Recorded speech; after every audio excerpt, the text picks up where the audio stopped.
तो hello everyone, I am back with a new video. So आज के हमारे इस वीडियो में हम पढ़ने वाले हैं टीएस इंटर फर्स्ट ईयर का हिंदी का मोस्ट इम्पॉर्टेंट लेसन जो है कबीर के दोहे।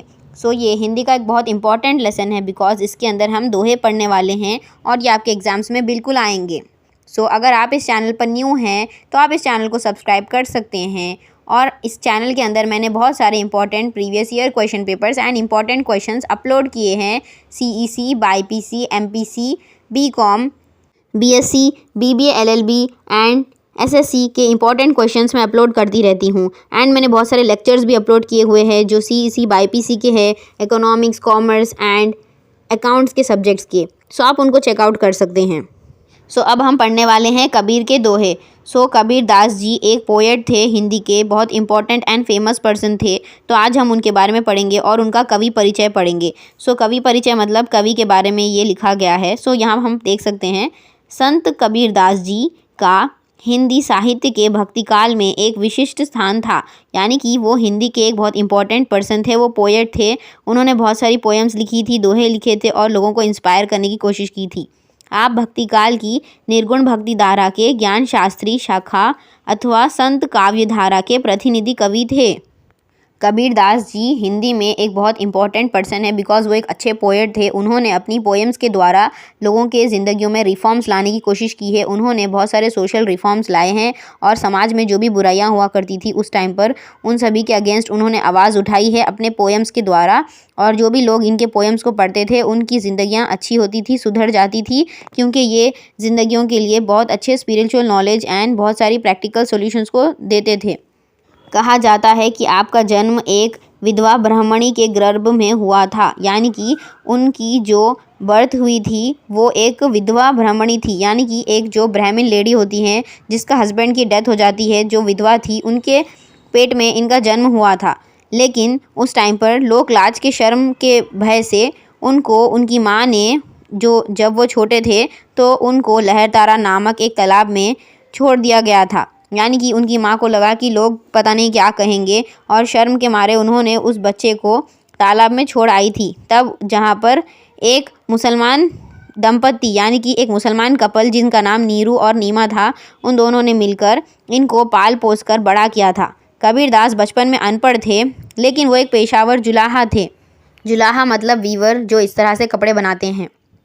एक और आपने अपना काम करते हुए भी अपने देशाटन यानी कि देशों को घूमते हुए, यात्रा करते हुए, सज्जन सत्संग यानी कि अच्छे लोगों में रहना तथा अनुभव से ज्ञान समुपार्जन किया। यानी कि इन्होंने यहाँ वहाँ घूमते हुए, देशों को देखते हुए और अच्छे लोगों में रहते हुए अपने पास एक्सपीरियंस एंड नॉलेज को गेन किया। रामानंद आपके गुरु थे, यानी कि इनके गुरु का नाम रामानंद था।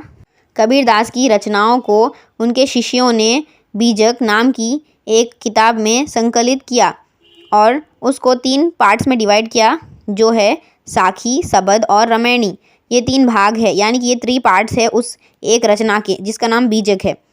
नीति, मिथ्या विश्वास एवं मूढ़ परंपराओं का खंडन, तीखी भाषा आपकी कविता की विशेषताएं हैं। यानी कि उस टाइम पर जो भी अंधविश्वास, superstitions, false and foolish believes and traditions थे उसके बारे में कबीर दास जी लोगों को आगाह करते थे एंड उन्होंने अपने पोएम्स से लोगों को समझाते थे कि ये सब किस तरह से इसका बुरा असर है एंड उसको लोगों को समझाते थे अपनी पोएम्स से।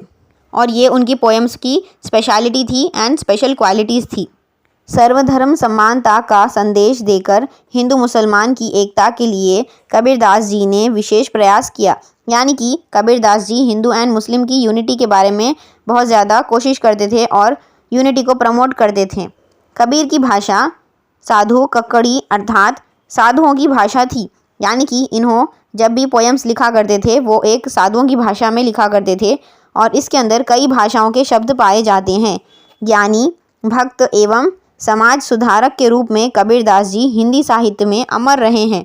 यानी कि उनके इमेंस नॉलेज एंड उनकी जो सोशल रिफॉर्म्स करने की आदत थी उसकी वजह से वो हिंदी लिटरेचर में बहुत फेमस हैं। सो यहाँ पर मैंने आपको कठिन शब्दों के अर्थ दिए हैं, लेकिन मैं इसको एक्सप्लेन नहीं कर रही हूँ क्योंकि ये शब्द बहुत आसान हैं और अगर आप इसको एक बार अच्छे से पढ़ेंगे तो आपको ये सारे शब्द समझ आ जाएंगे।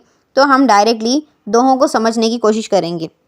सद्गुरु की महिमा अनंत अनंत, किया उपकार लोचन अनंत, उद्घारियाँ अनंत दिखावन हार। कबीरदास जी इस दोहे में सद्गुरु की महिमा के बारे में बताते हैं। यानी कि कबीरदास जी के एक टीचर थे जिन्होंने इनको बहुत ज़्यादा ज्ञान दिया था, इनको बहुत ज़्यादा नॉलेज दिया था, तो उनके बारे में यहाँ पर बताते हैं।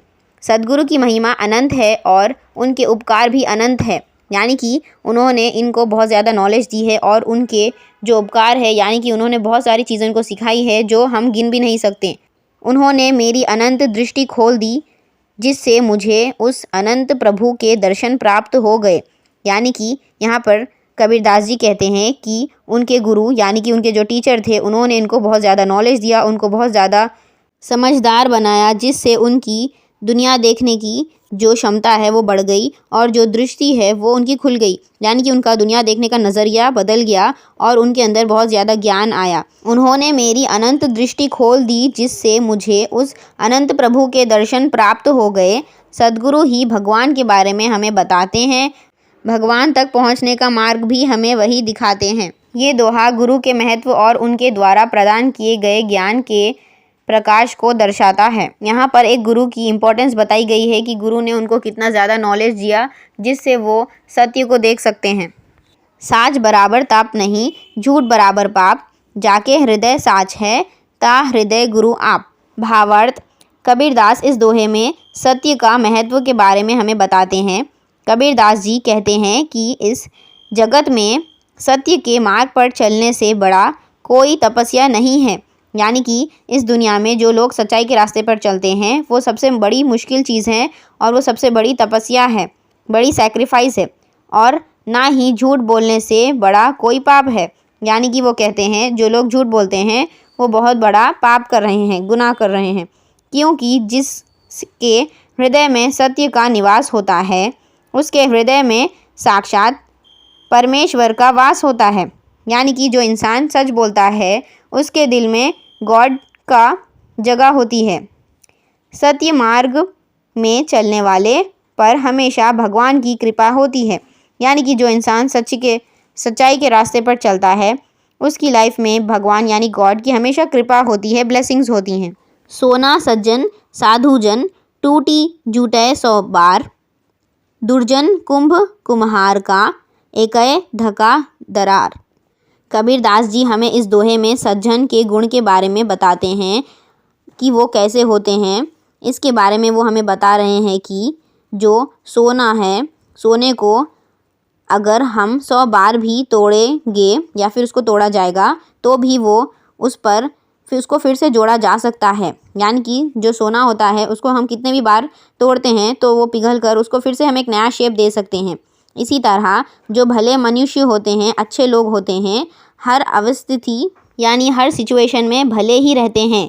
इसके विपरीत, इसके ऑपोजिट जो बुरे या फिर दुष्ट लोग होते हैं कुम्हार के घड़े की तरह होते हैं। यानी कि जो कुम्हार का एक घड़ा होता है वो अगर एक बार टूट जाता है तो उसको दोबारा फिर से जोड़ा नहीं जा सकता। तो बुरे लोग या फिर बुरे आदमी भी उस घड़े के बराबर हैं और उनके स्वभाव हमेशा, उनका जो बिहेवियर है वो हमेशा दूसरों के प्रति बुरा ही होता है। जग में बैरी कोई नहीं जो मन शीतल होए, यह आपा तू डरी दे, दया करे सब खोए।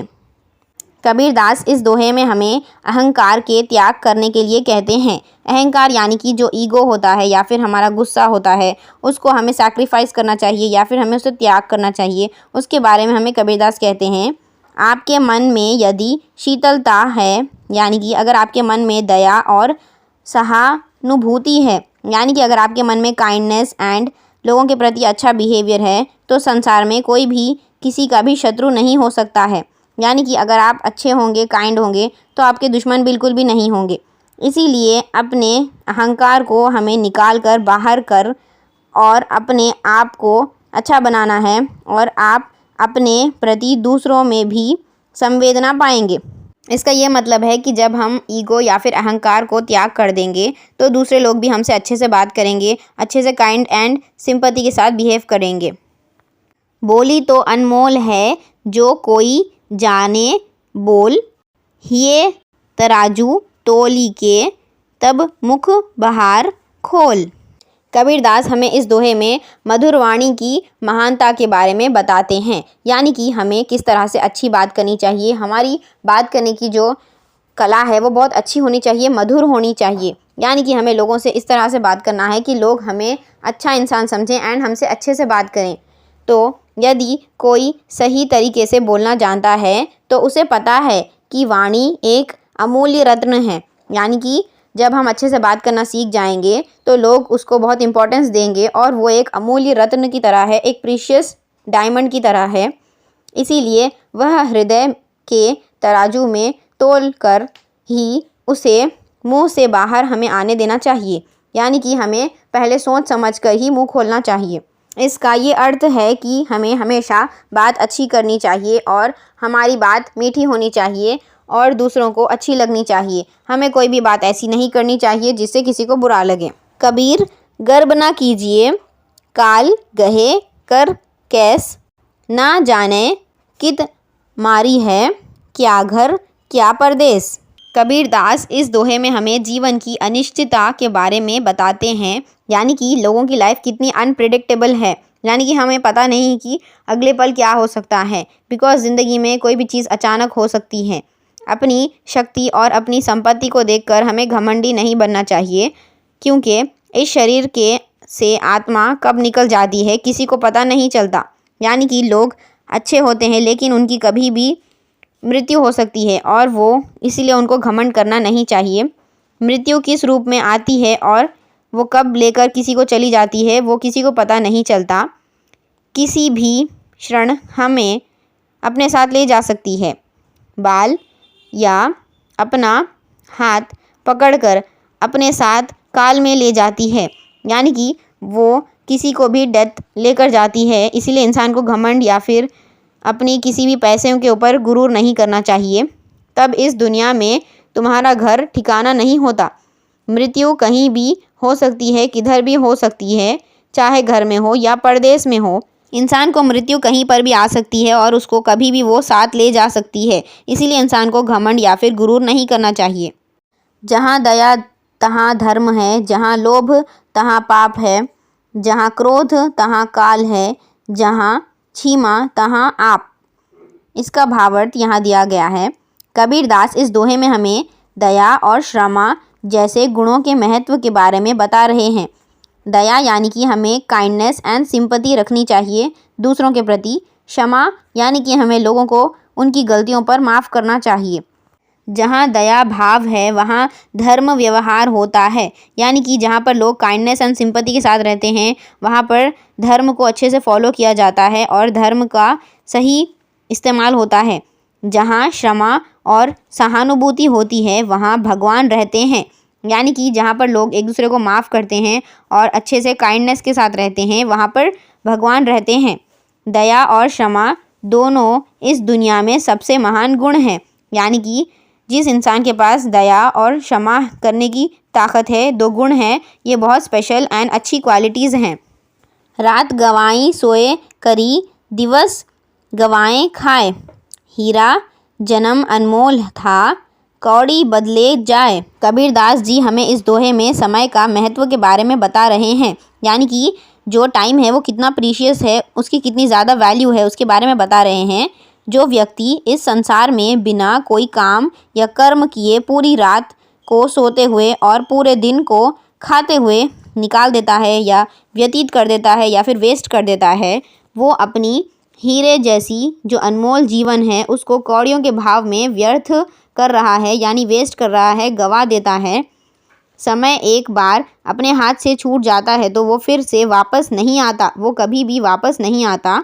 इसीलिए इस जीवन में समय को व्यर्थ नहीं करना चाहिए, समय का अच्छे से उपयोग करना चाहिए। सो यहाँ तक हमने सारे कबीर के दोहे को कंप्लीट कर लिया है। आई होप आपको ये वीडियो सभी चीज़ों का समझ में आ चुका होगा। अगर आपको कोई डाउट्स है तो आप कमेंट सेक्शन में पूछ सकते हैं। एंड हमारे नेक्स्ट वीडियो में हम तुलसी के दोहे पढ़ने वाले हैं। So stay tuned for the next video and you can hit the subscribe button.